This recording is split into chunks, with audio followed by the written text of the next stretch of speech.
Hey, everyone. Hoping everyone is good. Hoping everyone is great. Hoping that you had a great weekend. Hoping that you found some great experiences. Hoping that if it was busy, you got some rest. And praying that everything that you needed will come to fruition in the time allowed. Over this weekend, I spent some time with my best friend. She celebrated her 41st birthday on Monday. So we set aside some time, and I needed a good girlfriend weekend. And when I say, baby, when you are adulting and you are used to going to bed at an early hour, baby, we was trying to keep them eyelids open, but the more that we tried to laugh it away and talk it away, baby, we was going to sleep. I enjoyed every single day, Friday, Saturday, and Sunday. We did all of the things that we wanted to do as friends. We laughed, we had serious talk, we shared a few tears, many hugs, and it was a great time. So for any and everybody who has maybe been separated from the person that are the people that they love, more so in friendship, y'all make a means to meet at least once a year. Twice a year would be great. But you need those times with your friends. You need to catch up on things. You need to see each other. You need a hug. And you just need a wild out sometimes too. Just have the opportunity to just act a straight fool, tell jokes, and just be y'all authentic selves. Okay?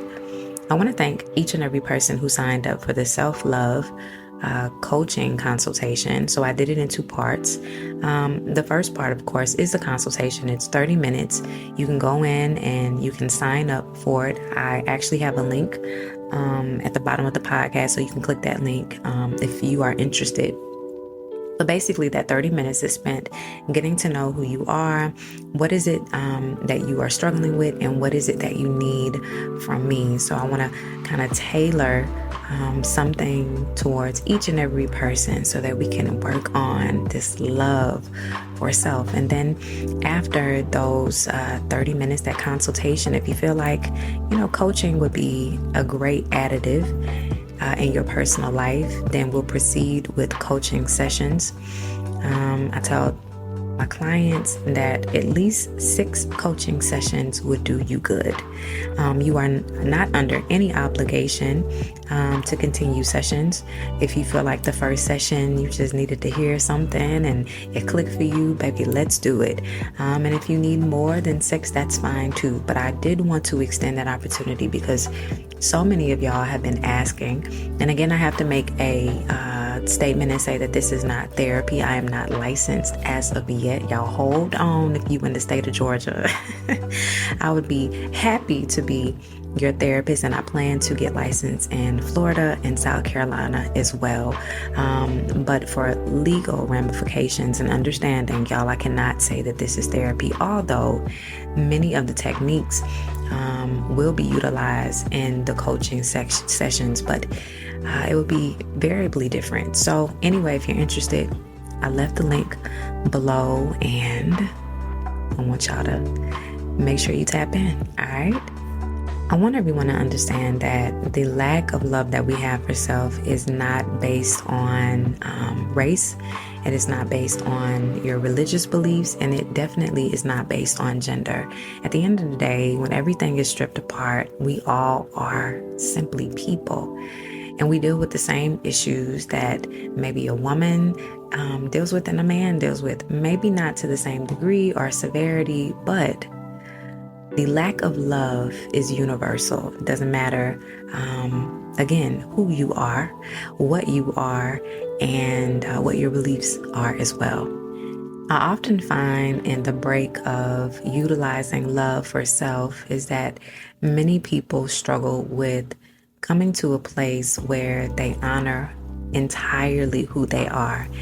And I think many times also, to add on to that, sometimes, we understand that living and thriving, that we have done a dishonor to ourselves in many situations, whether that had been our own fault or someone did something to us, whether they said anything or we were just a part of something that was just entirely not our fault. It can strip the very confidence that we have in ourselves. And let me tell you something, I don't care what nobody say, I've said this before, that stick and stones may break my bones, but words may never hurt me, baby. It hurts. Words hurt. And so if you are a sensitive one and you cling on to words, and listen, it's okay being sensitive, okay? I want to put that out there. Don't let anyone tell you that you are too sensitive because you feel what you feel. But if you are one who really feels words in depth, especially when someone is speaking negatively to you or about you, you know that can cause you to it takes a hit to your self-esteem and the love that you have for yourself. And I think many times also when we have a disconnect between ourselves and how to love ourselves, we are also kind of mirroring what it is that we saw in the people who reared us and raised us, mother, father, our grandmother, our sisters, a special aunt or an auntie or a cousin. If you didn't see those people employing self-love into themselves, then it's more than likely that you won't do it as well. And here's another thing on top of that too. If you were not given the tools and given the words and given actionable things to believe in yourself that you are loved, it's hard to receive it when someone loves you. We're going to sit on that for a minute. I know of many conversations that women have, and men have, when they find someone that loves them, I mean entirely. And if you don't know what love feels like and the way in which they wrap you up and want you to believe in yourself, you'll feel that they're love bombing you. But it's something special about someone looking at you, realizing that you may be a little fragmented, maybe a little bent, but something that they see in you is special. And they want you to see it within yourself, and they are helping you in increasing the love that you have for you. Why does self-love matter in the first place? Well, I mean, baby, if you don't love yourself, how can you love anybody else? And if you are not the true representation of what love is, how do you know how to give it to someone else? Many people get lost in the giving of love and losing themselves on the back end. And what usually happens is you allow people to treat you and do you all kinds of ways. You'll find yourself in situations where you'll let people break you down. You'll absolutely give them the space to talk to you any kind of way, treat you any kind of way, because you don't know what self-love feels like. And self-love is merely honoring thyself, not allowing someone to treat you the way that you don't want to be treated. And I think the cautionary thing about self-love is that if you don't have love for self, you can't protect and you can't assist yourself in the way in which people seem to take advantage of you. When a person has a healthy dose of love for self, mental and emotional well-being is one of the things that they often put as a priority, because self-love fosters positive self-esteem and self-worth. When you love yourself, you're more likely to have a positive outlook on life, which can reduce stress, anxiety, and depression. And it also helps in managing your emotions more effectively. And this, doesn't come as any surprise that when you have a healthy relationship with yourself and you love yourself, it allows you to establish these healthy boundaries and relationships with people. So you can't come to me all kind of ways. You can't talk to me all kind of ways. You can't make me feel like I am less than, because my boundary is that you would never talk to me that way, and you would never make me feel lower than I truly am. And when you value yourself, you're less likely to accept mistreatment. Keyword, come on, y'all. Mistreatment or stay in toxic situations. It also means you can give and receive love more authentically. And when we correlate self-love, it's not just about relationships. Many of you have been in toxic family ships where you were not able to honor who you were, where you were not able to stand up for yourself, where you were not able to say to an adult, who could be an aunt, an uncle, a grandmother, y'all already know the means of this, where they could say whatever they wanted to say and you had to be quiet because anything outside of, being quiet seemed to be disrespectful. And what happens is when you become this adult, and you are maturing in your ways and you are setting those boundaries, now you become a problem to those who can't tear you apart or make you feel small. And isn't it interesting in the dynamic of you being a child and adults being adults that they're always going to look at you as an adult? Like, if you're a parent, you understand this. You teach your children the values, morals, you teach them manners, you teach them how to be great and decent human beings, and you also teach them to stand up for themselves. And with saying that and in putting that within them, when you put them aside or beside family members, why is it that they cannot affirm with the same esteem that you've taught them? That if you're wrong, that they can't stand up to you and say you are wrong for treating me this way or behaving this way. Because at some point, children become adults. And no, they're not equal in age to the adult that makes them feel inferior. But the maturity is there enough to say that enough is enough. The other thing that having self-love does for us is that it builds resilience. It builds resilience against life's challenges. When you have a strong sense of self-worth, you're better equipped to handle setbacks and criticisms and failure. It gives you the strength to bounce back and keep going. Because I love myself, I choose not to fail. Because it didn't work out for me, it's not that I'll give up. I'm going to keep going because I honor this part of me where I want to succeed. And the loving part of me is nurturing me and saying, it may have been bad, it may have been a hiccup, it may have not gone the way that I wanted it to, but guess what? I'm so resilient in my force of loving self that I'll never allow myself to fail, and I'll never allow myself to be at the bottom of the totem pole. This was a big one for me. I think this took me a long time when I thought about the development of self-love. When we think about self-love, also, we think about how we grow as a person. And it encourages, first of all, compassion and grace for ourselves. And we take a moment to self-reflect. These are crucial in growth, and you know this. But many times we can't get past the point of forgiving ourselves and being graceful and being compassionate. No matter where you found yourself in, again, whether it was your fault by something that you did or if it was done to you, the first step I feel like in the discovery of self and loving self and growing is you have to give yourself permission to say, I forgive me and I forgive other people outside of it. Because here's the thing that many people don't talk about as well. You cannot love yourself in totality, and I mean really love yourself, if you keep holding on to the things that people have done and people have said in an unforgivable state. Because what happens is these people become this trigger for you, and then you become mad and angry. And that part of you, again, dishonors the growth part of you. So in order to love you, you gotta let some things go. You have to work on self-compassion. You also have to work on forgiveness for self and for other people. And also when you value yourself, and I know many of you know that when you value yourself, you pick up different things, like you eat better. You allow yourself more sleep. You exercise more. Because self-love is a mental thing first, and then it goes into the physical. So mentally, if I am together and I'm prepared, then outwardly, I want to be my very best, and I want to show up for myself in the best way that I possibly can be. And when you love yourself, you are authentic.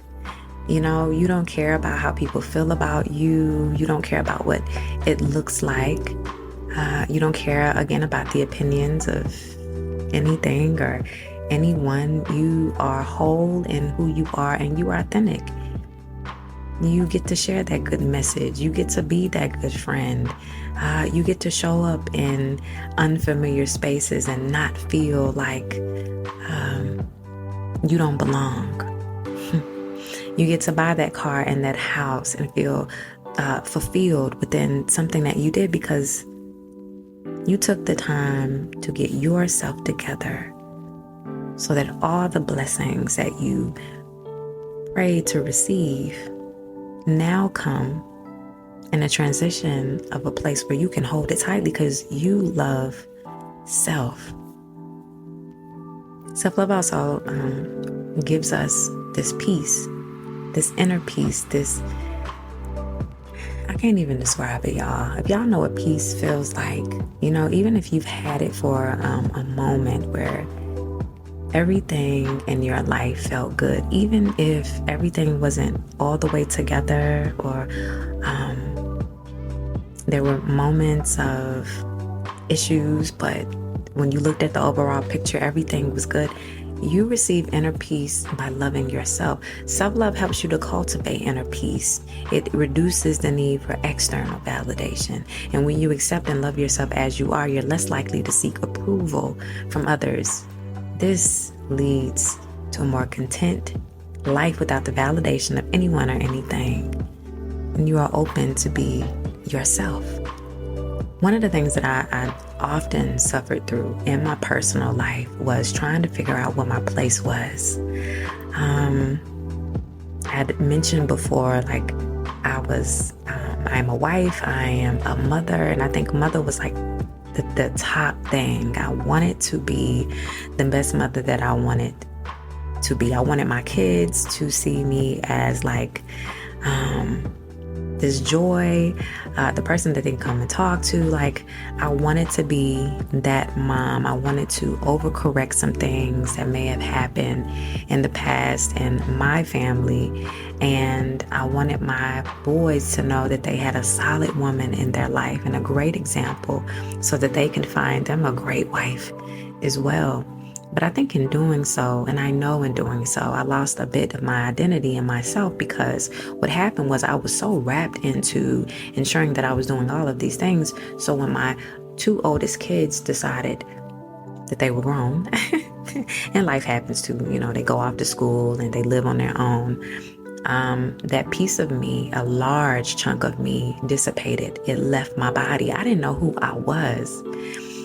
And this journey in loving self also helped me to understand that I did a lot of things that were distractions in my life, where there were many times that I felt empty in different facets of what I was dealing with.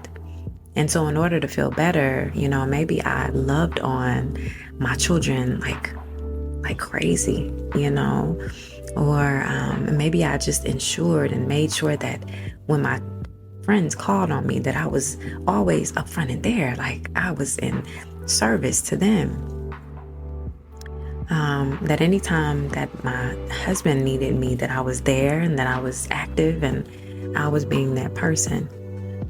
But what I often felt, even in the midst of my children being there and everything going good with friends, when I was by myself, there was that loneliness there. And it also had me questioning who I was and if I truly loved me. I remember there were times when I just didn't believe that, number one, I was good enough. Number two, I had a lot of negative talk. If anything didn't go my way, often I just, I got to a point where it was like, why even try anymore? You put all of that energy into making that thing a thing, but it doesn't happen. But one of the things I learned about that process as well is that while I was waiting for that thing to happen, I was also believing negatively that it wouldn't happen as well. So I kind of put everything in the atmosphere. I didn't put positive energy, baby. I put negative energy, and it didn't work out the way I wanted it to. And the reason why I had such a negative point of view, or a way of looking at things, is because the bottom line was I didn't think that I would receive anything good because I didn't feel that I was good. And I think the hardest thing is talking to self and loving self when you've been broken for so long and you've looked for people to help repair you, but they got their own kind of stuff going on.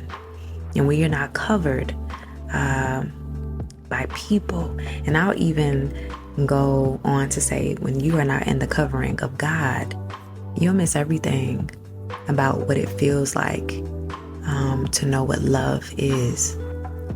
So one of the things that I did when I realized, oh my God, my children are no longer around. They were definitely the noise that I hated, but I loved. I missed their presence. I began to really dig deep into me, asking the when, what, where, how. Number one, how did this start? When did it start? Where did this take place? And then where am I moving from? Why is it that in many facets of my life and growth and development, I could never think that I was enough? I was one to listen to what people said as well. And so what they said was law. And it was mainly by adults who I felt was definitely superior than I. And they were very, wise, I thought, in what they felt or what they said. And so I took all of that in, and I just believed that, I'm here, but I don't necessarily love who I am because no one seems to see what I felt was the good in me. I began to journal. All my thoughts and put everything down, how I felt, what situations I felt that I dishonored myself. And I started to analyze those things, and I saw a pattern. And again, the pattern was that, number one, I was a very negative person, not believing that anything good would happen my way. Number two, that I was great I distracted. I used a lot of distractions, and I had to undo that. I had to take some time to sit with me because I was great at showing up for everybody else and being that person. But I was also distracting myself from what was going on around me. And then third, again, when you don't love yourself, you just allow people to take advantage of you, your heart, your giving, your presence. And so many times I felt like I had to give in order to, feel whole. And it's the very moment that you feel broken and you realize that this ain't the way you want life to be, that you start to try to implement changes in your life. But the beginning of that is so very hard because, listen, now you're afraid to speak up because you don't know how to be, you don't know how to thrive, you don't even know how to honor who you are. I think one of the most advantageous things that you can do for your personal self, I think I spoke about this before, is the affirmation, speaking words of affirmations to yourself. But listen, again, the tricky thing about affirmations is, baby, you got to pick the affirmations that apply to you. You can't just pick an affirmation and say that that's going to be, and you know for sure that you are not in that space, and that afterwards you're going to be thinking negatively about whatever it is that you affirmed. So if my affirmation in that time of despair was truly, I am worthy, then I'm going to detail it and say it over and over because I am worthy. In a stage of getting myself together, I am worthy, and I am worthy of love, and I am worthy of loving myself the correct way. I am worthy of loving myself the correct way without distractions. And I am worthy of loving myself the correct way without distractions and the validation from other people. I am enough. The way I show up, the way I move, who I am, my intelligence, all of that, I am enough. And no one can tell me any different. And I deserve happiness. I deserve to create my own happiness. I deserve to walk into happiness. I deserve to dwell into happiness. Whatever happiness looks like to me, I affirm it and it is mine. You can also, again, like I said, journal. Write these things down. Write your thoughts and experience and gain clarity on many of these things. Use journaling to reflect on your emotions and celebrate. Oh, goodness. Y'all celebrate your achievements. I don't care if you got a certificate in something or you were thinking about something and you ain't break down today and you talked your way through it, baby. Write it down or say it out loud. I did that today. Because see, the more that you do it with intentionality and focus on you, the better that you become because you're gratifying changes that you are seeing, you're feeling, and you're being actionable about. And along with that is, again, the practice of gratitude, focusing on and appreciating the positive aspects of your life. Maybe that refrigerator stopped working, but baby, guess what? You got a house to live in, you got air conditioning, your kids good. We got to take little elements, out of our lives and say, it's bad, but baby, it ain't that bad, because guess what? I got a roof over my head. Or maybe at this moment, you worrying about how you gonna pay that rent or that mortgage, baby. The way these mortgage rates are going up, baby. Whew. Goodness, but thank God I got a job, and thank God I got the job and the position that I do have, because if I want to go and get another job, I'm in good hands with the current job that I have, and my situation can change. It is also saying that, maybe I wasn't able to reach that goal. Maybe I had a goal of, having $10,000 by the end of the year, and I wasn't able to do it, but baby, I got down to $8,995, and God is good, right? Because I'm looking at the positive. I'm taking the positives out of it, and I'm being one with gratitude. If you are a creator, an artist, express yourself. Use creative expression using art, music, writing, or any creative outlet that helps you express. This is my thing, and that's why I'm loving this stage of my life, because I've always been a person to create and express, but it's also a joy to do it from my heart and my hands and my mind. And I love this part of me, because now I'm showing up authentically, 100% well-rounded, who I am, and I love that part of me, and I love that for myself. I think this has to be the biggest one. Come on now, listen.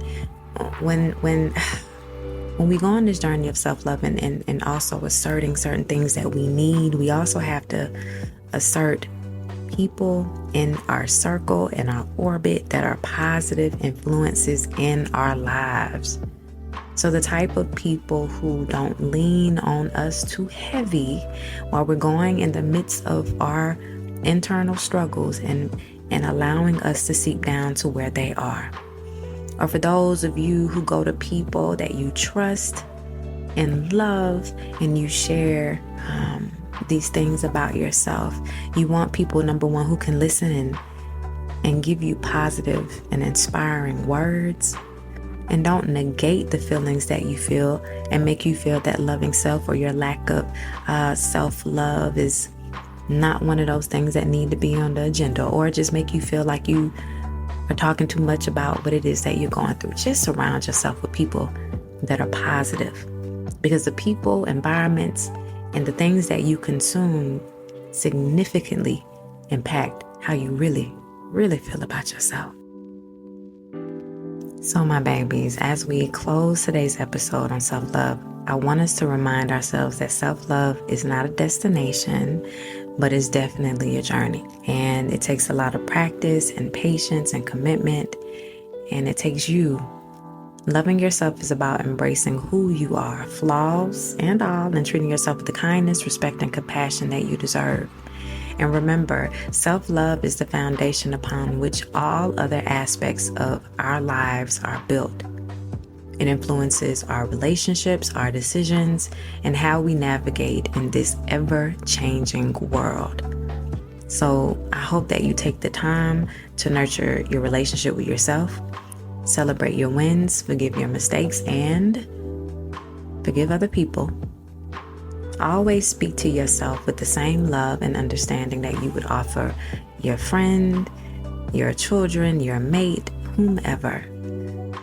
Do unto them and do unto you equally. Again, I want to thank you for being here today and for taking this step towards really thinking about increasing and implementing self-love.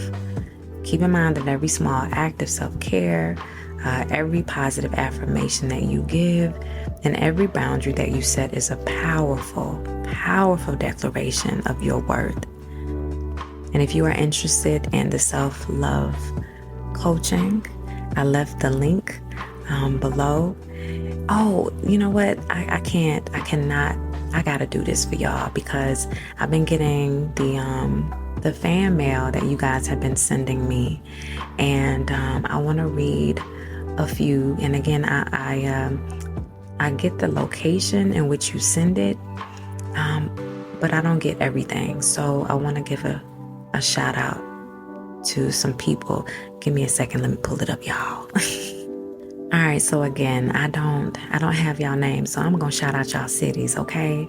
So we got Fayetteville, North Carolina, Atlanta, Georgia, St. John's, AG. Goodness, where is that? I don't know.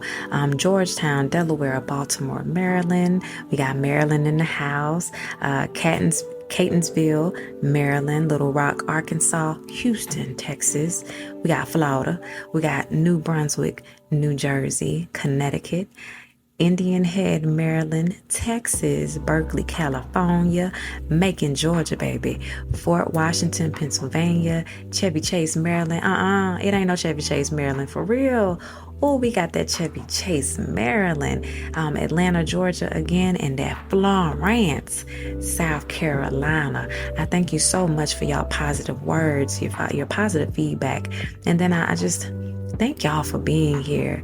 I also want to implement, listen, y'all ain't got to do it. It's just something that I was posed to do. If you want to support me, you can go to lisamarie.info. Baby, you can give 50 cents, you can give $1, you can give $2 and to, support the show. And you can also just, support by purchasing a subscription. Child, I think they're like $2, $3, $4, baby. Just look it through. But anyway, thank you so much for being here. And I can't wait to meet back with y'all again for next time. All right. Bye-bye.